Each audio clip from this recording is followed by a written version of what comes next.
EBS 대표 강사와 함께 2024학년도 대학 수학능력시험의 막바지 공부법을 들어보는 순서. 오늘은 영어 영역 이어가겠습니다. 영어는 절대평가로 바뀐 뒤에도 변별력을 유지하면서 이 대입에 상당한 영향력을 미치고 있는데요. 특히 지난 모의평가에선 단순한 배경 지식이나 문제풀이 기술이 통하지 않는 문제들이 대거 출제되면서 기본에 충실한 학습법이 요구되고 있습니다. 먼저 영상 보고 오겠습니다.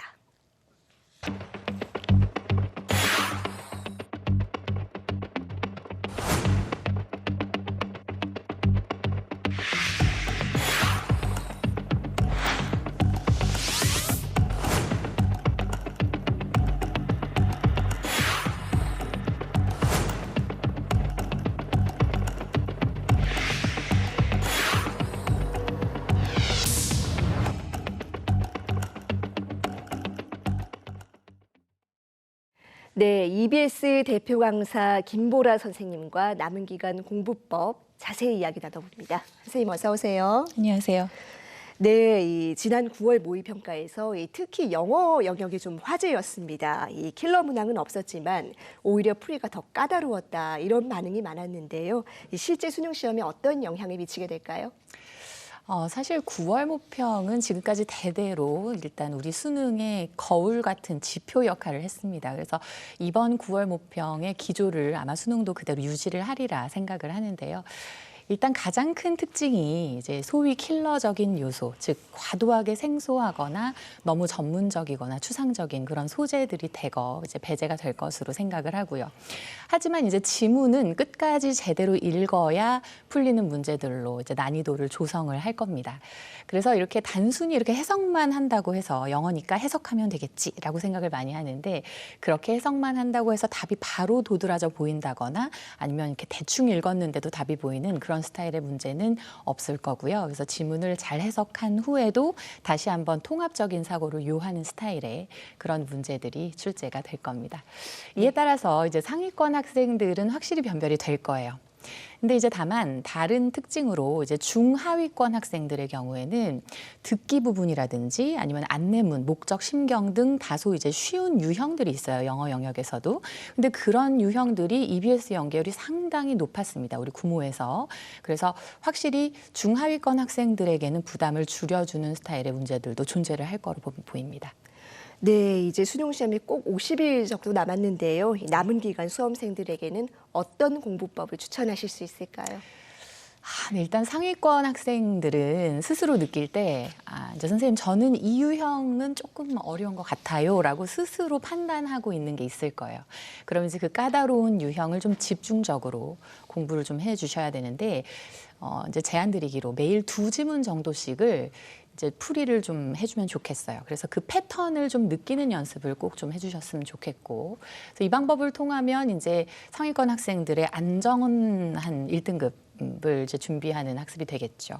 중위권 학생들은 사실 지문을 읽었을 때 정확하게 해석이 안 되는 문장들이 몇 개 있었을 겁니다. 그 이유는 흔히 이제 관계사, 뭐 분사 구문이면 분사 구문, 가정법이면 가정법, 뭐 이렇게 그 문장의 해석이 어렵게 되는 그 문법 요소들이 하나씩은 있었을 텐데 그 부분을 집중적으로 공부를 좀 해주셔야 되고요. 그 다음에 이제 하위권 학생들의 경우에는 무엇보다도 어휘력에 집중을 좀 해주셔야 돼요.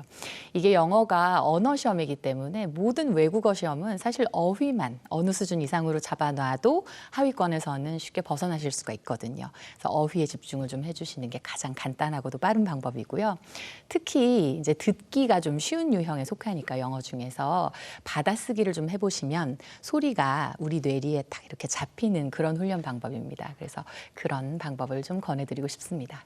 예, 조금 전 언급을 해주셨지만 이 영어는 다른 과목과 달리 듣기 평가가 있습니다. 또 실전 감각이 성적에 상당한 영향력을 미친다고 알려져 있는데 이건 또 어떻게 대비를 해야 될까요?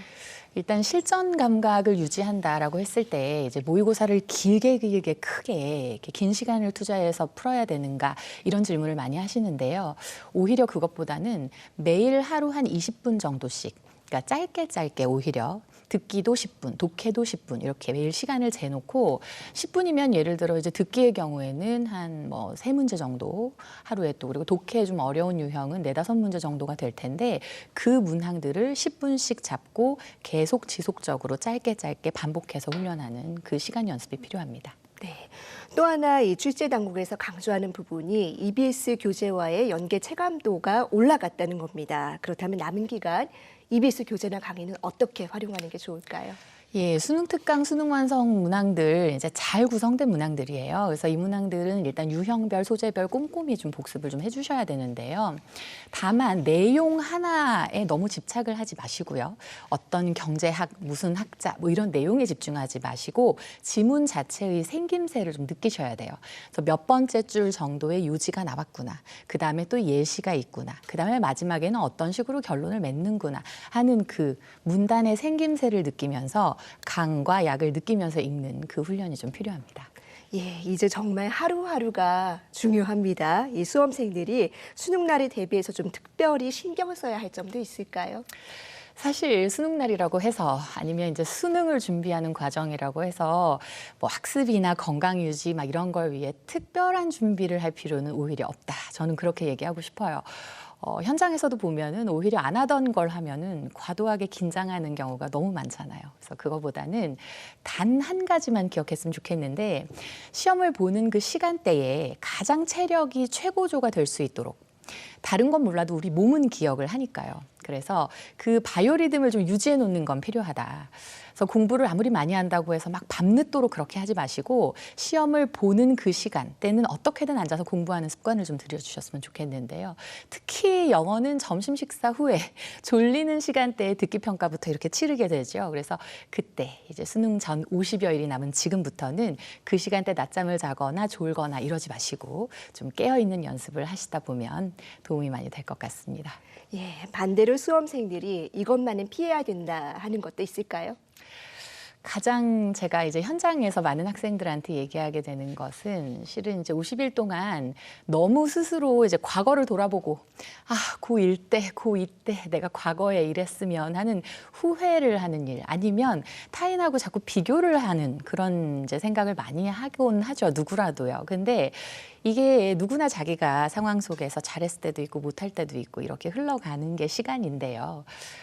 그거를 그렇게 깨닫고 받아들이시고 하지만 이제부터는 진짜 이 50여일이 남은 이 시점에서는요. 더 이상 과거를 돌아보면서 그때 좀 그랬어야 했다 어떡하지.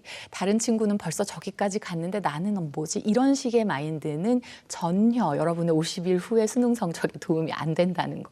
그 얘기를 꼭 하고 싶어요. 그래서 너무 지금 상황에서는 주변 상황이나 사람, 친구들과 이렇게 소통을 많이 하기보다는 앞만 보고 자기가 지금 당장 해야 하는 일들에 집중을 해서 하나씩 보이는 대로 묵묵하게 이렇게 공부를 쌓아 나가다 보면 분명히 끝이 보인다. 이렇게 얘기를 하고 싶습니다. 그리고 이게 수능 끝난 후에 스스로 제일 잘했다라고 생각하는 부분이 될 겁니다. 예, 그렇다면 이 방송을 보고 있을 수험생들에게 마지막으로 건네고 싶으신 조언도 있으실까요? 예, 마지막으로라고 하면 가장 중요한 메시지가 될 텐데요. 늘 그렇듯이 특별한 공부 방법, 획기적인 학습 방식 뭐 이런 변화가 필요하진 않아요. 다만 끝까지 흔들리지 않고 버티는 힘만이 가장 큰 힘을 발휘할 거고 점수를 만들어준다는 거. 그래서 지금 여러분 같이 힘들고 불안한 상황에서는 사실 한 자세로 버틴다는 게 제일 어렵죠. 알아요. 하지만 그것만이 살 길이다라고 생각을 하시고 집중하셔서 이번 수능 꼭 성공하시길 바라겠습니다. 네, 이제 수능 시험이 꼭 50일 남았습니다. 끝까지 흔들리지 말고 차분하게 다시 한번 기억해야겠습니다. 선생님 오늘 말씀 잘 들었습니다.